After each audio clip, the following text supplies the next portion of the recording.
You guys, I read way more books in December than I thought I would. Grab some coffee, we're going to be here for a while.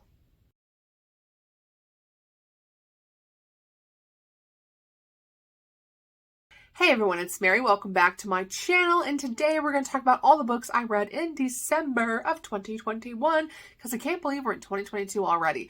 You guys, I read a lot of books for December. You know how when I first talked about books for December and I was like, I don't think I'm going to read very many because I'm going to take the last 2 weeks off and just read like some of my favorites for the year?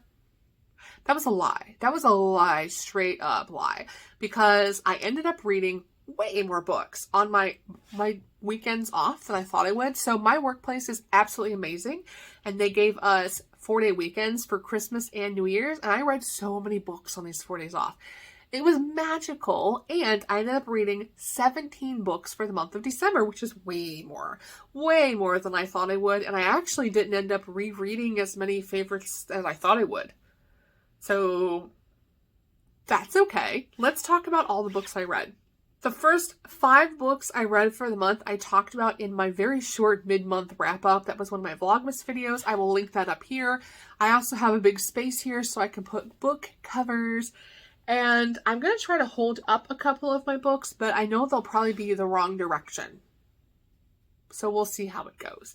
I may have to flip the video around. We'll see how it goes. I don't really know. So if you come back and my board's on the opposite side, it's because I flipped the video.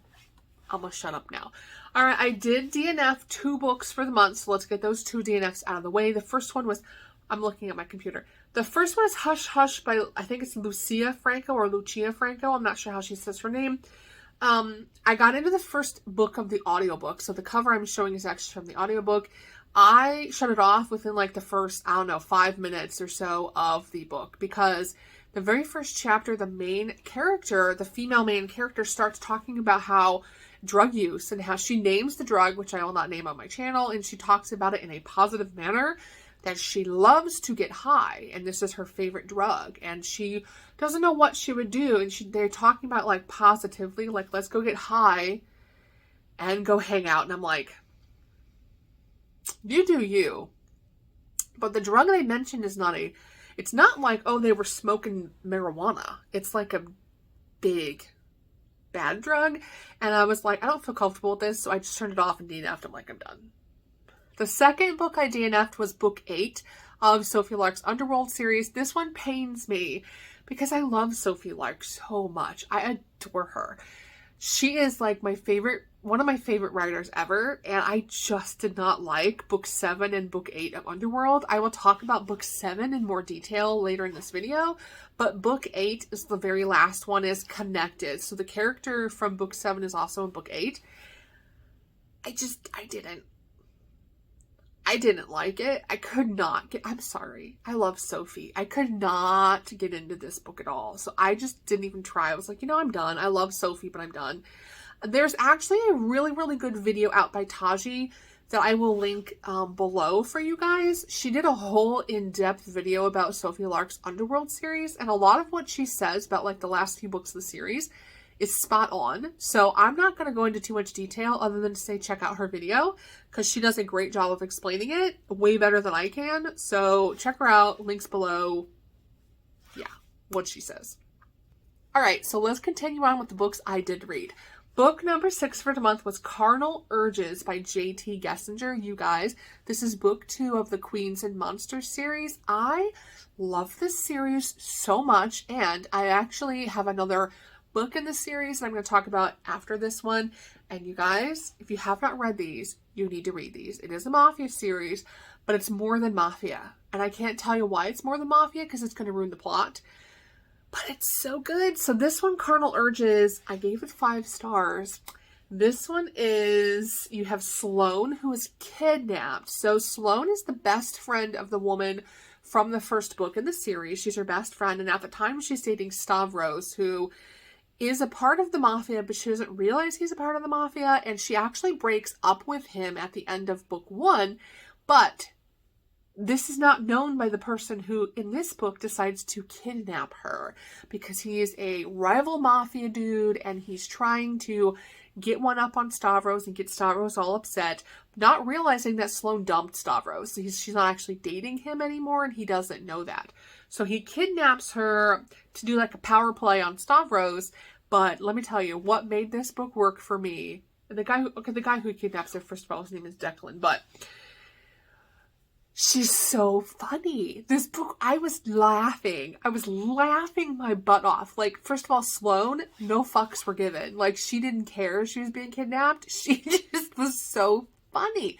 The banter and the wittiness in the dialogue is spot on. They're totally hilarious because he's like, shouldn't she be like terrified of me? And she's not. She's making all these funny comments. She like befriends all of his, I don't know, enforcers or whatever they're called, like the people who are doing his bidding and trying to keep her from escaping. And like, she totally wins them over. They all love her. And like, why are you treating her so mean? She's such a sweet girl. And he's like, she's our captive. What's wrong with you?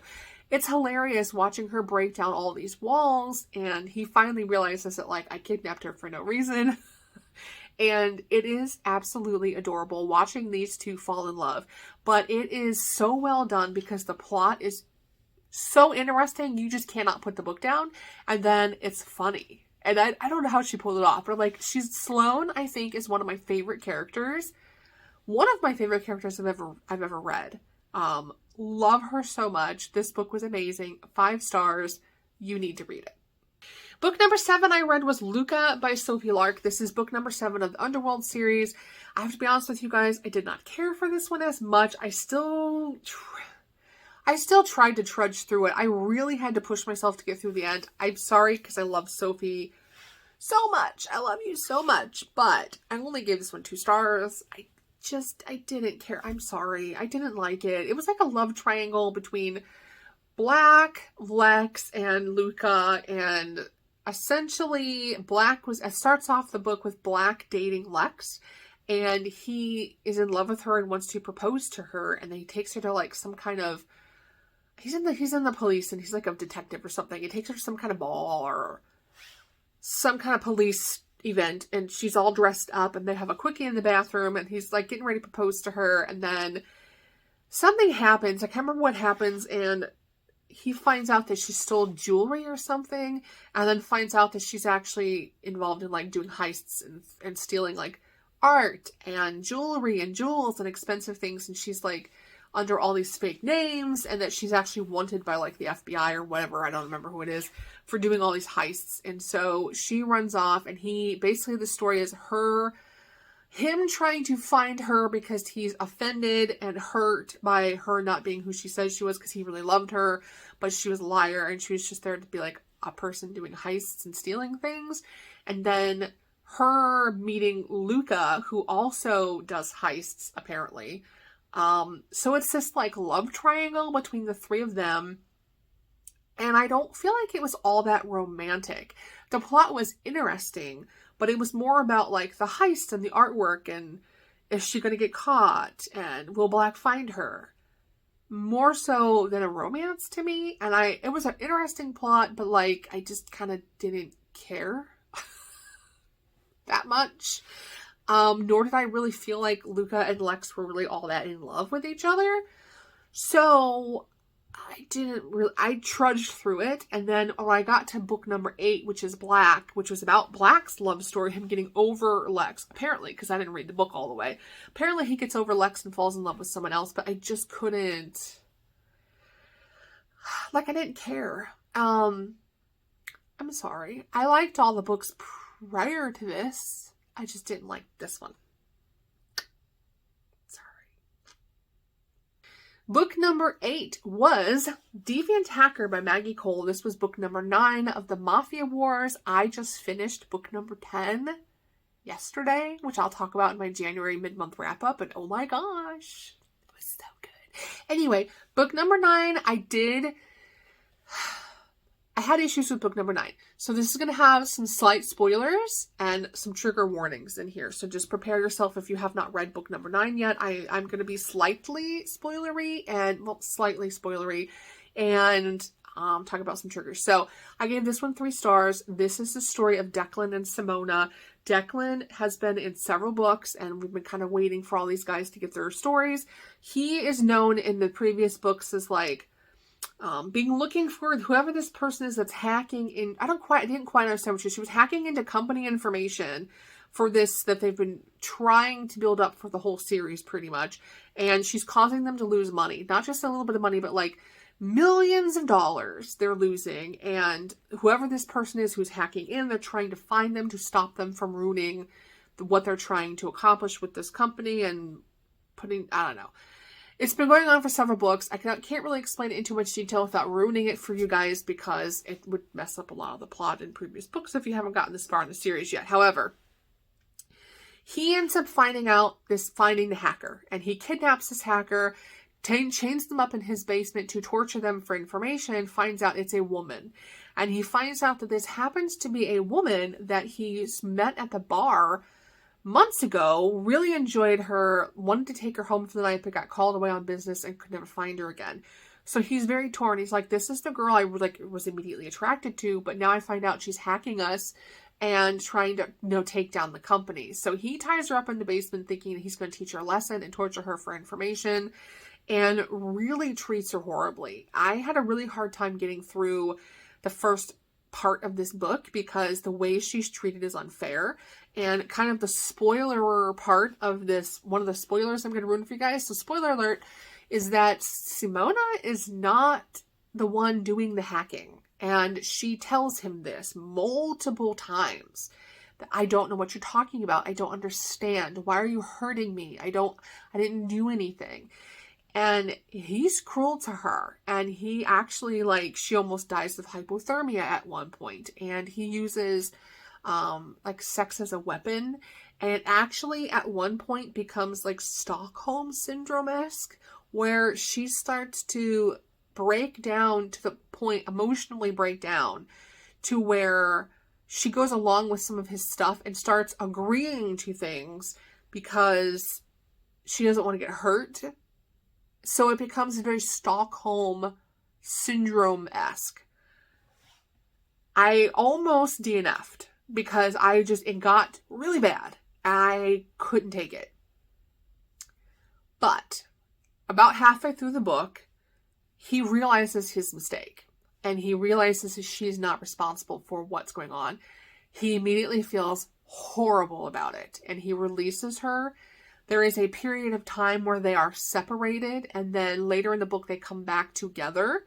And he grovels really well in this book. I will say that Maggie Cole did a very good job of turning his character around and having the two of them make amends and really come to a good point where by the end of the book, the relationship is believable and you can see it. However, it's major trigger warnings for that first half of the book. It was highly uncomfortable to me. It was very Stockholm Syndrome-esque. And then it almost felt like for a while there she was brainwashed into loving him in a way. But then by the end of the book, you realize that's not the case. But it was very hard to get through. Something else that I really don't... First of all, I am uncomfortable with multiple graphic sex scenes anyway. But one of the things that really bothered me in this book was they do have an age gap, but the age gap is really exploited almost in this book. So she's 21, 22, and he's in his mid-40s. So she's a college student, and there's a large age gap. But what bothered me is in these scenes at the beginning of the book that are very a dubious consent, right? If you don't know what dubious consent is, Google it. Because I don't talk about that on this channel too much, because I don't read a lot of erotica, or at least I don't discuss. I read a lot of it, but I don't read it. You know what I mean? Anyway, I'm not going to go into details, but anyway, very dubious consent, but he does inappropriate things at the beginning and then wants her to call him daddy. And which he's old enough to be your father. It was really uncomfortable. It was really uncomfortable for me. Now, I know people who love this sort of a trope, and I have known several people here on BookTube who read this book and adored it. It was hard for me because it just hits a lot of triggers for me, and I did not feel comfortable with I don't care if he's 22 years older than you, but if he's spanking your butt and in the middle of the act and wants you to call him daddy. That's weird. That's weird. And I don't like it. So I had trouble. I gave this one 3 stars because I do think that the last half of the book, she turns it around and it was believable and I was fine with it. But the first half of the book, man, if you can get through that first half of the book, it ends really well. So I gave that one 3 stars. All right, the next 2 books I read go together. I read Velvet Devil by Nicole Fox, and then the follow-up to that was Velvet Angel by Nicole Fox. This is a duet. It's, again, a mafia romance. It goes together. I gave Velvet Devil 4 stars, and I gave Velvet Angel 4 stars. The story is between Camille and Isaac. It's kind of a long, convoluted story, but I'll try to sum it up as best as I can. Basically, Camille and Isaac meet in a bar one night. There's a bar or a restaurant. I'm not sure which one. They were out eating. Put it that way. I think it's a restaurant. And Camille's on a date that's just a total dud. She doesn't like this date at all. And the date leaves and she's sitting at the bar like, oh, this was terrible. And she meets Isaac. Isaac comes over and starts up a conversation with her. And they hit it off really well. They end up having a one night together sort of situation in this restaurant bathroom of all places. And then all of a sudden the night ends in gunfire and there's shots being fired everywhere. Camille gets kidnapped by a rival mafia member because Isaac's in the mafia. And they think that she's his love and that they've been dating forever. And she keeps telling him, like, I've known him for one day, and they don't believe her because why would he be with you and be so protective and all this kind of stuff. And she ends up then going into the witness protection program because now the mafia is after her. And so she's sent off to the witness protection program. And then there's a 6-year jump in time where you see her 6 years later. This is a slight spoilery moment, but essentially she became pregnant from this one night with Isaac. She has a daughter being raised in secrecy because obviously she's in the witness protection program. And somehow there is a mole or something in the witness protection program because she keeps having to move. She keeps having to change her identity. She keeps having to change her daughter. So she gives her daughter to her sister to raise. There's all these things that happen in this book, but basically she keeps there's a mole that keeps breaking her secret. And so she's constantly having to run, right? So eventually the guy who's in charge of her placements in the witness protection program goes to Isaac and says, I can't protect her from the mafia because somehow I've got moles in this organization, but because, you apparently had a relationship with her, I think you could do a better job of protecting her. And so Isaac takes her in and their romance goes from there. One of the things that bothered me throughout this book was that I waited the entire book 1 for her to tell him that he had a child with her. And she tells him at the very end of the book, which is why you get drawn into book 2. I will say this. It's a good duet. I gave you a couple spoilers in there. They're not really spoilers because it talks about her having a child and the description. But I will say this. It's long. These books are long. They're like 500 plus pages. So it is a long book. But it's good. And there were a couple of times where I'm like, can we just wrap this up now? But it was still really good. So I definitely recommend that you read them. They're just very long. And you do need to read both books. Book 2 really wraps everything up nicely. And by the end of book 2, you were like very happy with the results. But they're long. I've never read this author before. I don't think I have. Maybe I did. I think maybe I read one of the Underworld Kings books by her. I'm not 100% sure. But I did really enjoy these 2 books. They're just very long. I mean, very long. Lots of twists and turns. But a good book. And then book 2, I really liked how it really focused on them trying to become a family. Like him, her, and their child, how they became a family. It was really well done. All right, book number 11, you guys, was Savage Hearts by J.T. Geissinger. This was the follow-up of the other one that I just talked about a little bit ago. This is book 3 of the Queens and Monsters series. Loved this one so much. Again, this is a 5-star book for me. This is the story of Riley and Malik. Riley is the sister of Sloane from the previous book. And Riley and Sloane really have not gotten along very well, but they're trying to make amends. So Sloane says, hey, come out and meet my new fiance and be here for when we decide to get married and all this stuff. So they try to make amends. But while Riley is there, she keeps having this really weird guy find her in weird spots. And he'll like come into her bedroom at night and he'll follow her in like a restaurant bathroom. And he's like being really creepy. And she's like, I don't get it. What's up with this guy? So she finds out that her sister's fiance is in the Mafia, which she had no idea. And that she's being stalked by this guy that they've nicknamed the Ghost, which is Malik. And at one point in the story, Malik kidnaps her. Now, this is very reminiscent of book 2 in that Riley is a Spitfire and she's very funny. She doesn't care. She stands up for herself. She's got a backbone of steel. Loved her character. But this one was really cool because of all the past trauma that Malik has and watching him learn to let down his walls.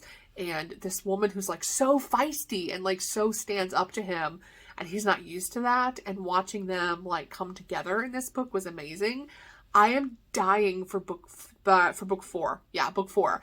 I don't know who book 4 is about, but I need to go look it up. But I loved one of the characters in both books I really loved is a guy named Spider, whose real life name is Homer. And you see him in book 2 and you see him in this book in better detail in this book. He's such a sweet character. He actually falls in love with Riley in this book and is really heartbroken when she leaves and goes to be with Malik. And so you're left with Spider being like really heartbroken and you're like, I really want him to have his own book. So I'm kind of waiting to see because I want to see if Spider gets a book. He's an adorable character. I really like him. Book number 12 was Meet Me Under the Mistletoe by Stacey Kennedy. This one was cute. It was okay. I decided to read a Christmassy book because it's Christmas. Why not? Gave this one 3 stars. It is a small town second chance romance. Is essentially what it boils down to, which is not usually my cup of tea. But that's why I didn't mind it. It was okay. It is the story of Daryl and Penelope. Daryl and Penelope first meet each other as camp counselors when she's like 17 years old. They share a kiss under the moonlight one night, and then all of a sudden she unexpectedly leaves town.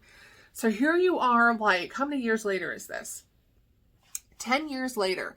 Daryl is now a police officer in the small town that they live in, and she has came back to town.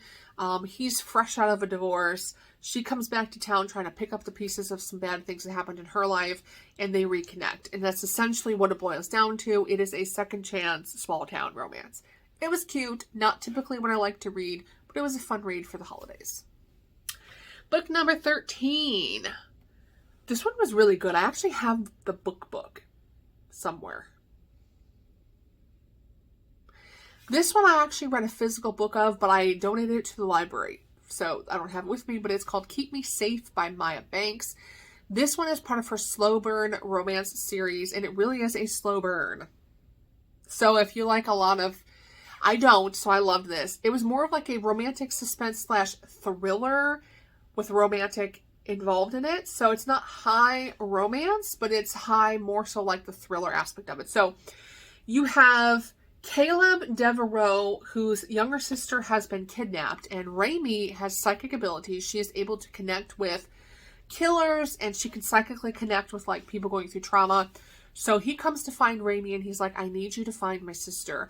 But what he doesn't realize is that when Raimi does this, it takes a huge toll on her. So she can actually take on the mental and physical pain of whoever's being hurt. So when she connects with this kidnapping victim, she can feel everything they're going through, and it will stay with her for several days up to weeks after she connects.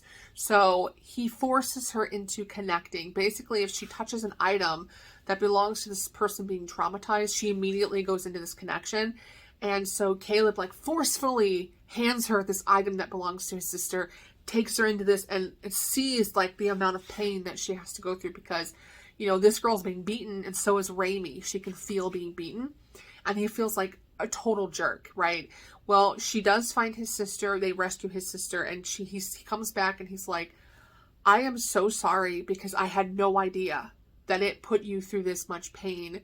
If you ever need me, if I can help you in any way, come see me. So a year later, she does call him up on that offer, and she says, hey, you owe me one.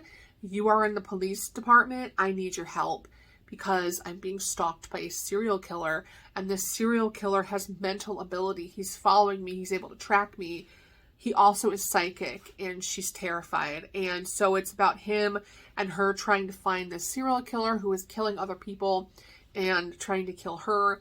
and then the two of them falling in love, and she has always stayed away from romances and being in love with anybody because she doesn't want to be hurt by it. So watching all of them walls break down, but it's definitely more of like a thriller.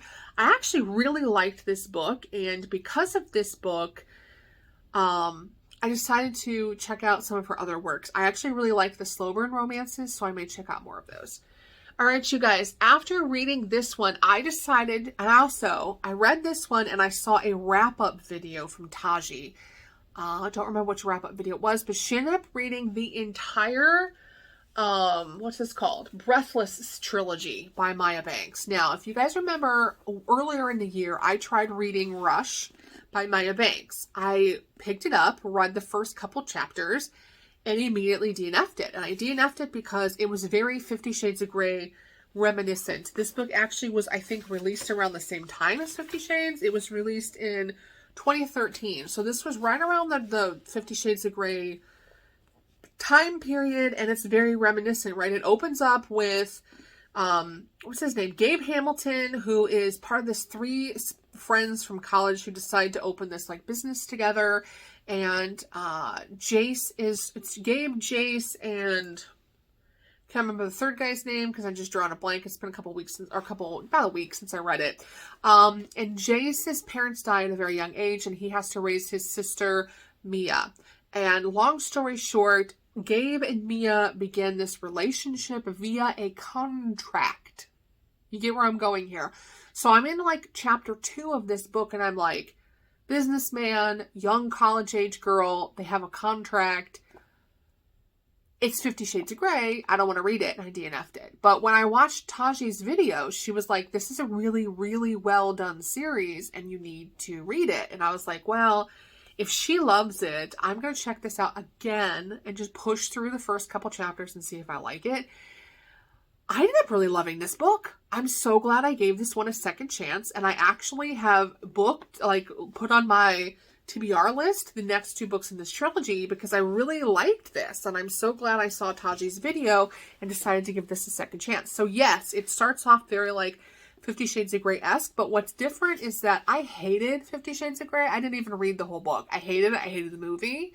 I hated everything about it because I felt like it was more of like controlling-esque relationship. He was very like controlling and like borderline being abusive and narcissistic with her, and I hated it. This is an actual romance. So Gabe has been having feelings for Mia, can't say it, for Mia for years. And because she's his best friend's little sister, and because of the age gap, they have a little bit of an age gap, he did not want to make a move on her because he didn't want to ruin the friendship. He didn't want to hurt her. And finally, she's old enough. He is divorced. He's at a point in his life where he's like, I want to try this out. The whole contract is because he is into some kinky stuff, and his previous person, his ex-wife, actually outed him on all of these things in divorce court. And on the stand, you have to remember, he's a businessman with a huge business. And on the stand in divorce court, she busts out with, I was abused because he likes to tie me up and he likes to spank me and things like that.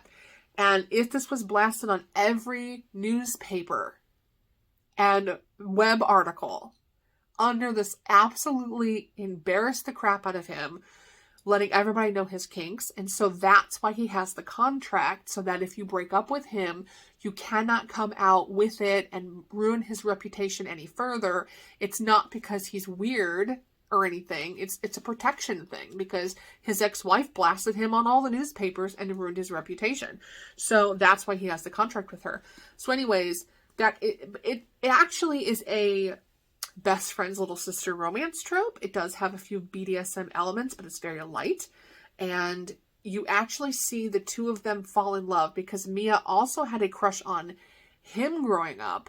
So you see the two of them actually fall in love. And then he's been so burned with his previous relationship and his ex-wife that he's just not in a hurry to commit. But when he sees her start to break away because she realized, I'm in love with him, and he doesn't feel the same, and then he realizes, oh no, and then of course there's the whole thing where like the brother finds out, and then you're dating my sister, you're my best friend, what's your problem? I loved this book. I'm so glad I gave it a second chance. So thank you to Taji. I'm looking forward to reading the next 2 books in the trilogy. It's actually really, really well done. Next book I read, book number 15, sorry. A Very Mafia Christmas by L. Steele. I found this one on a Facebook ad. Facebook knows me well. It recommends a lot of romances that are mafia. This one I gave 3.5 stars to. This one, I don't even remember the characters' names. All I know is that you had this mafia dude who I think his dad or brother or whoever it was passed away, and he is now the new Don of the Mafia.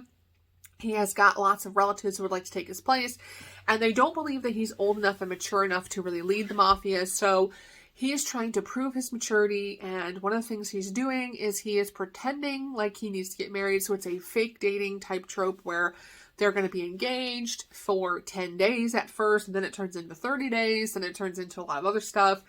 And it's a cute one. It focuses around Christmas time and actually takes place in Sicily. And it's the thing that I didn't like. I gave this one 3.5 stars. One of the reasons I only gave it 3.5 stars, there's a lot of characters. And I had a lot of trouble keeping track because you had him, her family, his family, a bunch of cousins, the grandmother, who was hilarious. It was almost a rom-com-y feel with the grandmother. It's pretty typical. I mean, they get together and they all fall in love at the end. But it really focuses around this Christmas tradition. And, you know, I don't know how much you guys know about Italy, but Italy has several Christmas traditions that start weeks ahead of time. So it takes place over several weeks. And they actually known each other since childhood. They've known each other their whole lives. So even though they fall in love in a matter of a few weeks, they actually have known each other for like their entire life. So it was cute. I gave it 3.5 stars. Is it my favorite book in the world? No. But it's cute and it's Christmassy and it's Mafia. So I enjoyed it.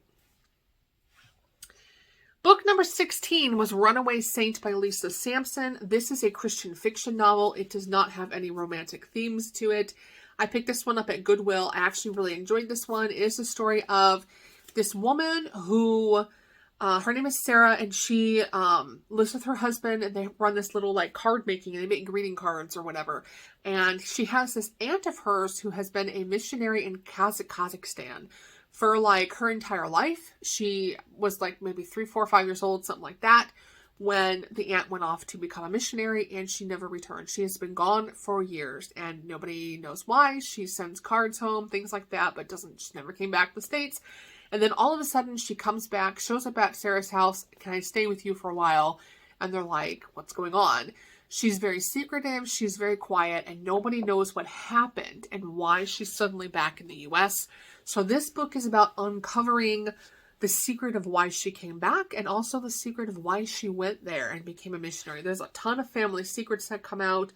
It was actually a really, really good book. And one thing I will tell you is that it is not super heavy on like Christianity. It is Christian, but it's not preachy. And the Christianity is more of a backstory to the book, more so than the front story of the book. Does that make sense?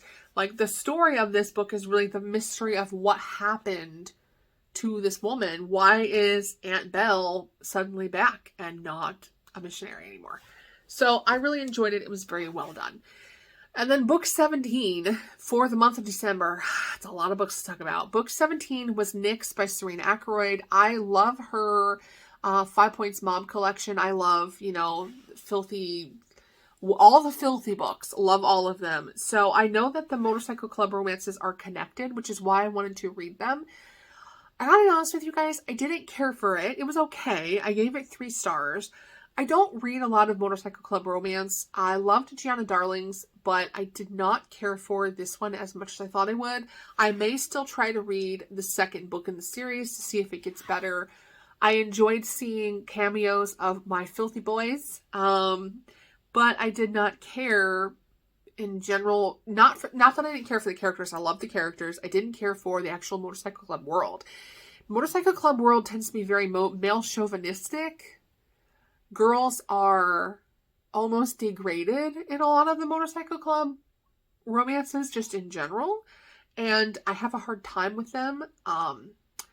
I do like these two main characters. I thought Nick's had a great depth to him, which Serena is always really good at doing that. And then I liked the female character. She had a lot of strength and a lot of backbone. But just the atmosphere of partying, borderline porno. I mean, these guys are like screwing everything under the sun. I forget what they're called in the book, but like the chicks who are just like there to be used and abused. But this is not her. That's the genre. Any motorcycle club romance. 99% of motorcycle club romances. That's how women are in that situation. I didn't care for it.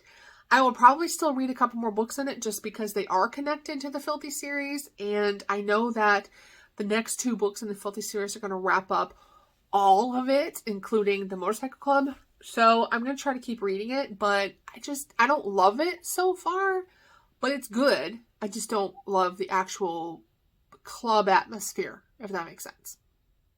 So we'll see if it gets better in later books. I'm tired. That was a lot of books. That was a lot of books in December. Yeah. So anyways, 17 books for the month of December. I ended the year strong and I'm excited about that. I'm already 2 books into January. So yay for that. By the time this video comes up, I'll probably be more like 4 or 5 books into January, but I'm loving it and I can't wait to see what you guys read. Tell me all about the books you read. Which one was your favorite book for the month? Tell me what your favorite December read was. All right, guys, I will see you next week. Bye.